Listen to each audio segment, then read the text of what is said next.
Gošća vesti je Hajer Naili iz Centra za civile u konfliktima. Mrs. Naili, it has been 2 years since the war in Gaza broke out, and although a peace proposal exists, people in Gaza continue to die every day. What is the situation now? The situation in Gaza is as dire as it was before this deal was even introduced, if not worse, because the bombing has not stopped. Israel continues to carry out attacks against civilian areas, killing, injuring people, especially in northern Gaza right now. And people have nowhere to go, nowhere safe to go in Gaza right now. Palestinians have been displaced several times, about 10 times or more for some for the last 2 years. So humanitarian aid right now is barely entering the enclave. That has not changed. People are starving and dying from hunger. That has not changed. The last standing hospitals are overcrowded with patients dying every day because there is not enough medicine or medical equipment. That has not changed. So to give you a sense of the scale, and maybe this is something that you have mentioned in your reportage, around 80% of the structures in Gaza right now are either damaged or destroyed. Over 67,000 people have been killed, and I'm not even talking about the bodies that are still laying under the rubble. So this is the reality, and that has been the reality for civilians every day in Gaza for the last 2 years. At the same time, Israeli hostages are still captive, and their release is overdue. So you spoke of a deal, but this has not translated yet in a meaningful way for the people in Gaza. I just want to mention something to your viewers that is very important. We do not need a deal to stop killing civilians.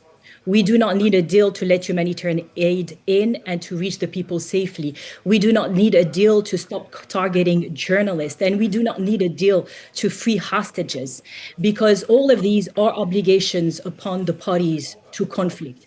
And today, if we speak of a deal, this deal actually speaks to the failure to the international community to act sooner and more decisively to ensure that these obligations under international law are respected and to stop the carnage that has been unfolding in Gaza for the last couple of years.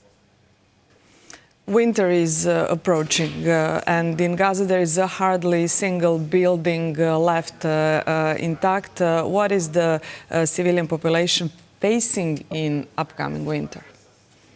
You said it. Winter in Gaza is known to be extremely harsh with heavy rain, cold, wind, and most people have no home to shelter or to protect themselves anymore. They live in tents, and that is if they can afford one. Right now, some tents cost up to $1,200 or more on the black market. So if you think about it, this is about the rent of 1 or 2 bedroom apartment in European cities. So this is clearly something that people in Gaza cannot afford. Last week, I spoke to a father of 4 who described how scared he was about the approaching winter. He's living in a tent that is patched up and barely protective.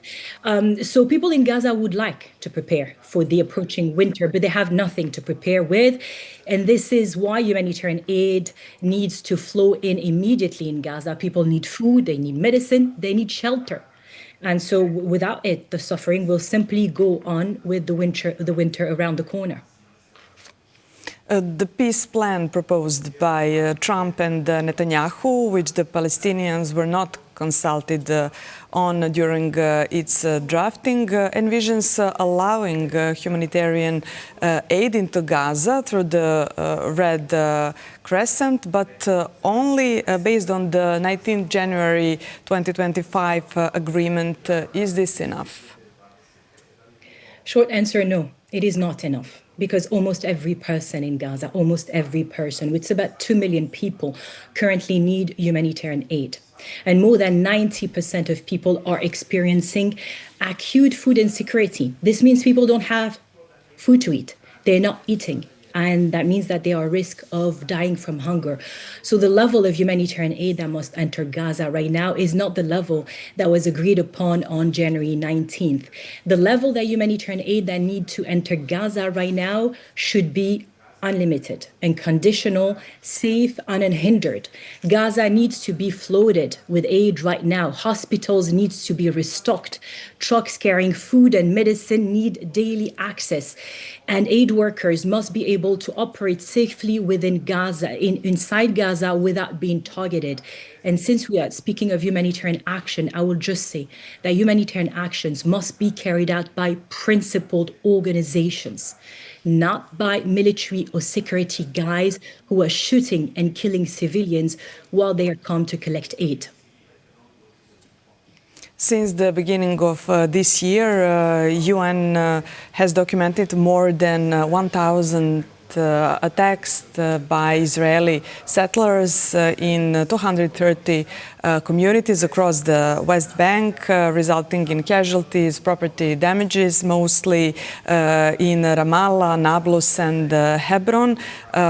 Is another crisis looming there as well, especially if the peace is not achieved? Well, the crisis in the West Bank is not just looming. It's already happening. And you mentioned the numbers. There have been over 1,000 documented attacks by Israeli settlers since the beginning of this year. Nearly 40,000 people have been forcibly displaced in the northern West Bank, including entire refugee camps. So this is displacement upon displacement. Homes, schools, healthcare centers have been demolished. And attacks continue with impunity because a lot of these attacks conducted by Israeli settlers are happening under the escort of military and security, Israeli and military security forces. Just a few days ago, the UN reported that Israeli settlement activity, which is illegal under international law and UN resolutions, has accelerated in recent weeks. So yes, while all the attention is on Gaza right now, and rightfully so, the civilians in the West Bank are being brutalized, uprooted, and have nowhere to turn to for protection. With that, it is important to remind that the occupying power still has an obligation to protect civilians. And so occupation does not exempt Israel of its obligation to protect all civilians, and that includes Palestinian civilians as well. Mrs. Naili, thank you very much for speaking to Euronews. Thank you for having me.